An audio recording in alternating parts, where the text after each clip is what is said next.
กว่าจะมาเป็นโตเฮาในเวอร์ชันปัจจุบันมันบ่ได้ง่ายเลยสิมีไผฮู้ว่าเฮามีความพยายามมาขนาดใดเป็นคนที่บ่ได้เกิดมาจากความเพียบพร้อมแต่ก็เฮ็ดตัวเองให้พร้อมกับการเปลี่ยนแปลงที่จะเกิดขึ้นในทางข้างหน้าอยู่เสมอสิ่งที่พยายามมื้อนี้บ่มีไผเห็นแต่พวกเขาจะเห็นในมื้อที่มันสว่างแล้วเฮ็ดต่อไปถึงว่าสิบ่มีไผแนมมาก็ตามบ่ต้องรอให้พร้อมเพราะความพร้อมที่รอมันบ่มีอยู่จริงจะบ่รอให้ไผมาบอกให้เริ่มเพราะนี่มันคือชีวิตเฮาอย่าท่าแฮงบันดาลใจจากไผเพราะบ่มีไผจะมาฮู้ปัญหาของเฮาได้ลึกซึ้งเท่ากับตัวเฮาเองเฮามาเฮ็ดปัจจุบันเพื่ออนาคตกันดีกว่า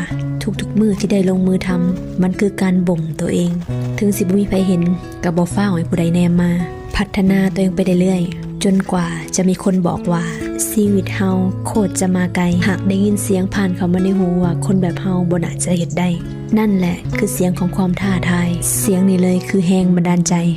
ถ้าอยากก้าวขาไปไกลแล้วไวกว่าคนอื่น